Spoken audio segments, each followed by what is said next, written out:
Boa noite, pessoalzinho, tudo bem com vocês? Espero que vocês estejam bem, né? Momentos difíceis estamos enfrentando, mas espero que logo, logo tudo vai se tomando o seu rumo certinho, tá?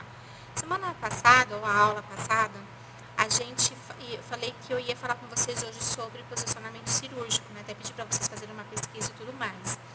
Mas não vai ser possível por um probleminha que eu tive no esquema das figuras, tudo para carregar para vocês hoje. Então, a gente vai dar continuidade na recuperação pós-anestésica na sala, tá?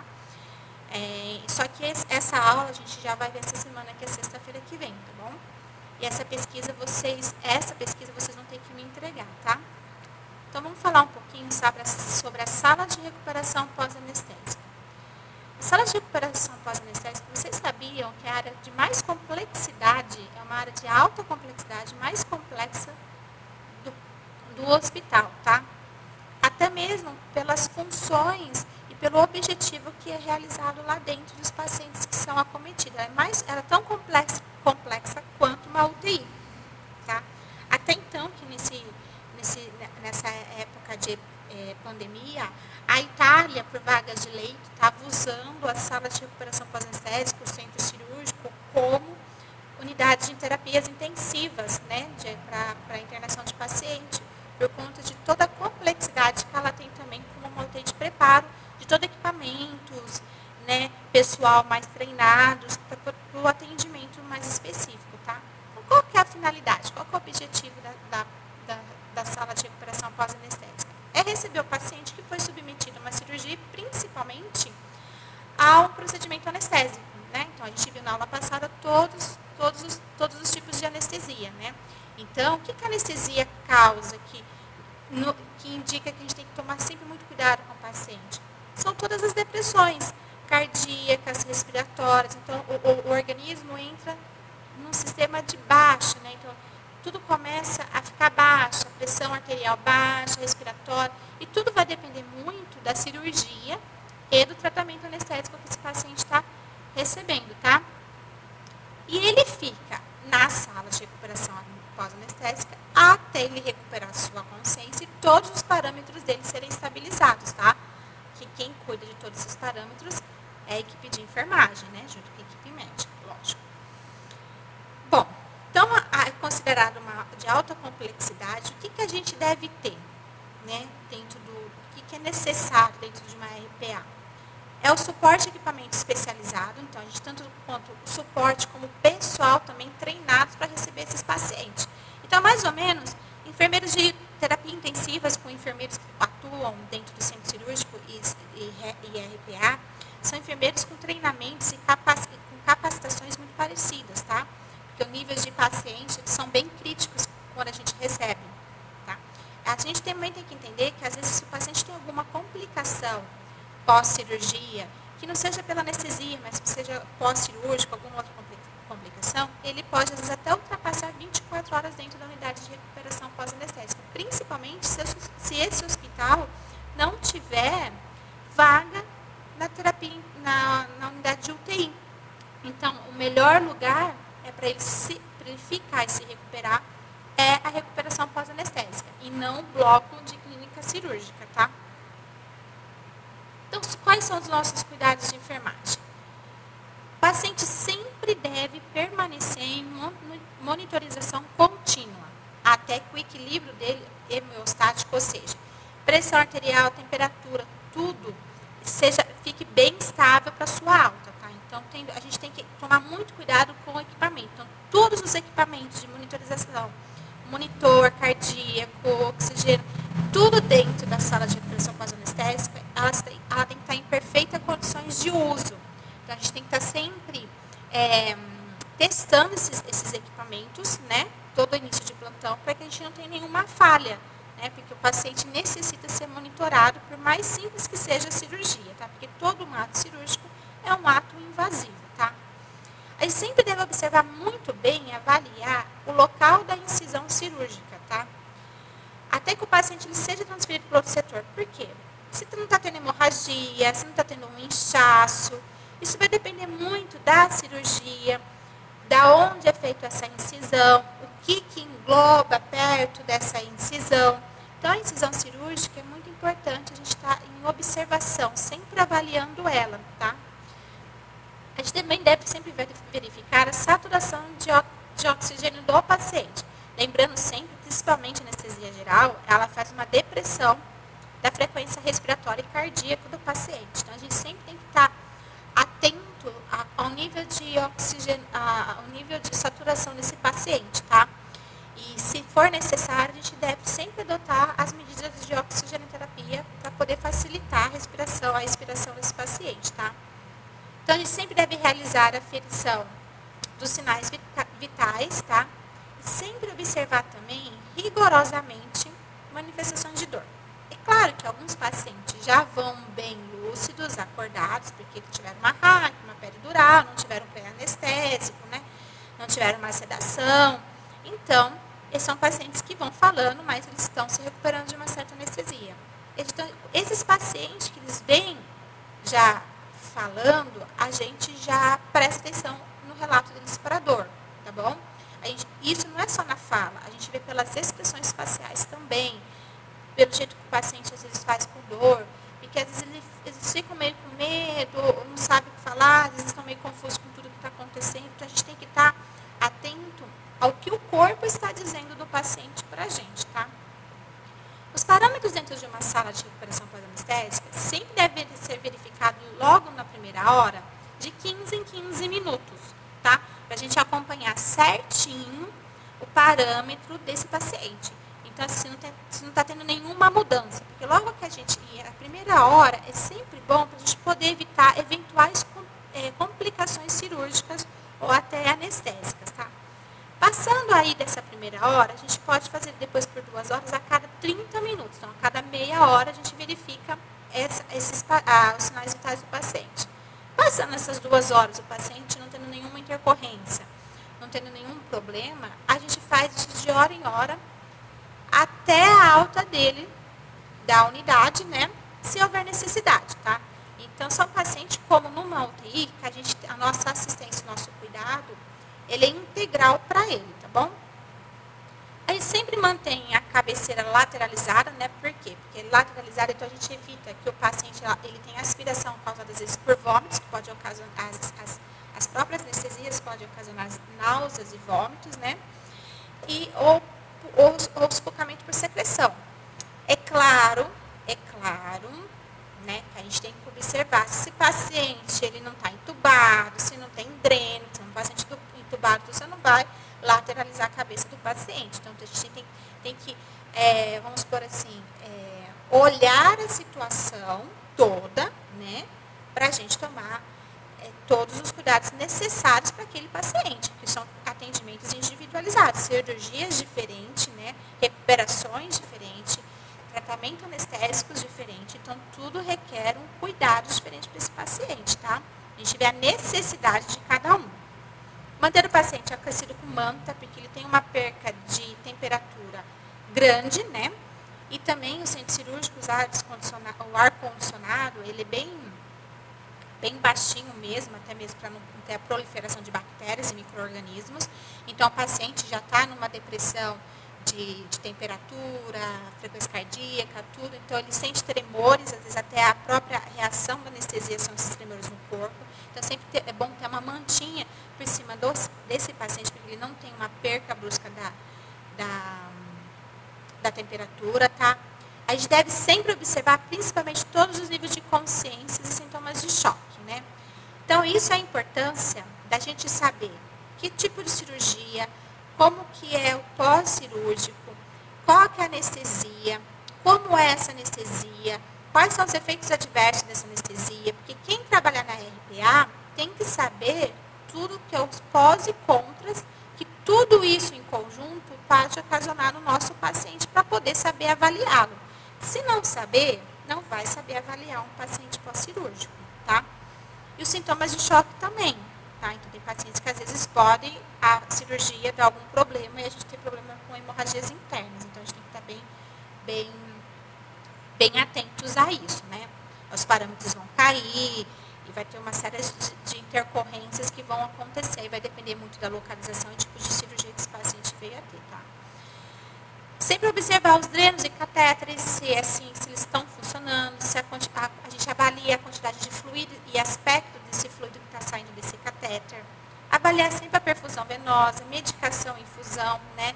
Administrar sempre esse medicamento conforme a prescrição médica, se houver, tá?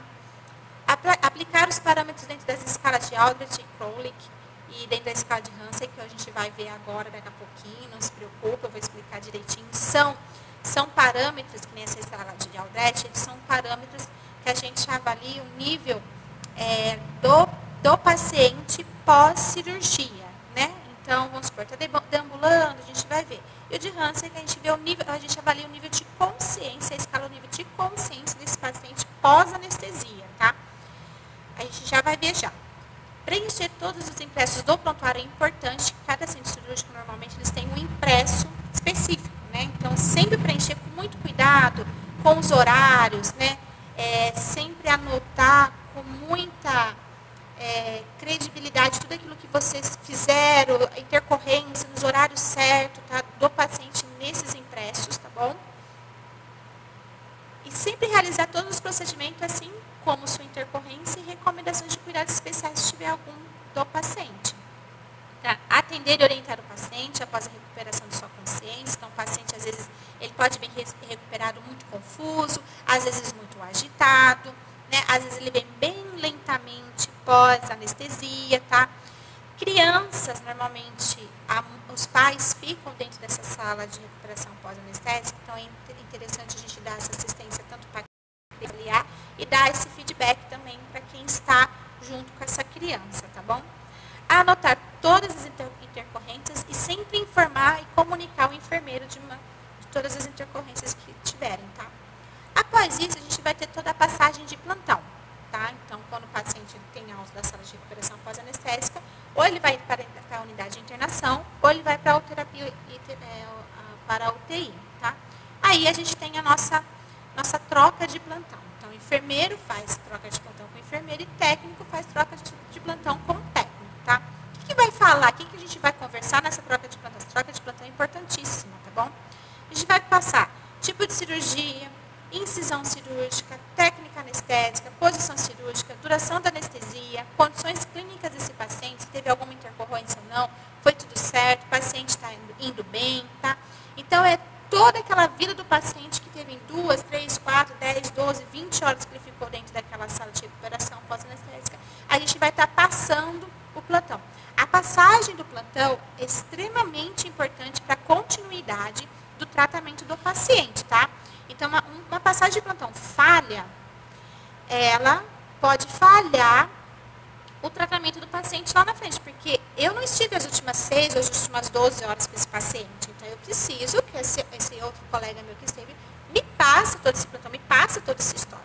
Por isso a importância, às vezes, sempre chegar às vezes 15, 10 minutos antes do seu horário de troca de plantão, para poder fazer uma passagem de plantão, se possível, né, chegar, fazer essa passagem de plantão com mais tranquilidade, tá? Lembrando que nem sempre às vezes é um paciente, você vai fazer passagem de 3, 4, 5, 6 pacientes, né? Então, você precisa ir de uma demanda de tempo. Agora vamos ver um pouquinho das escalas que a gente estava falando agora de pouco, né? Nossa, professora, mas que as escalas? Quem faz as escalas, né? Quem avalia as escalas, normalmente é o enfermeiro, mas é importante vocês saberem que elas existem e para que elas existem, tá? A escala de Aldrich de Krolik, gente, me desculpa, mas não sei como fala esse nome não. Um dia eu soube, mas eu sempre esqueço, tá? É um sistema numérico de avaliação pós-anestesia, tá? Então, ele permite a gente colher todos os dados com critério definido e realizado pelo enfermeiro da recuperação pós-anestésica, tá? Essa escala, ela avalia a volta do paciente, ou seja, num nível geral. Então, a gente vai avaliar nível de consciência, atividade muscular, tá? Então, como que está sendo o pós-cirúrgico? A gente vai avaliar o pós-cirúrgico desse paciente, tá? Então, dentro dessas escalas, desses parâmetros, a gente tem o nível de consciência, tá?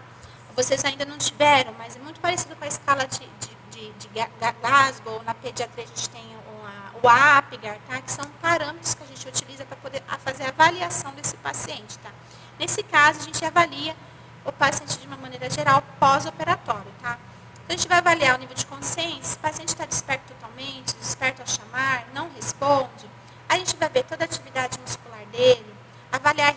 respiração, circulação baseada na pressão arterial, né?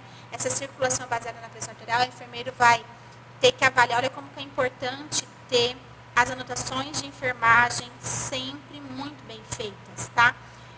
Nesse parâmetro aqui, o enfermeiro vai ver o histórico dele na admissão pré-operatória, porque ele vai ter que avaliar a pressão arterial normal, né?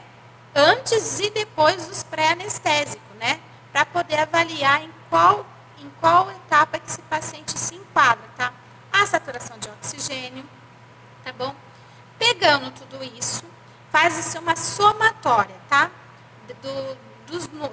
Uma somatória dos dados. Então, assim, o paciente teve...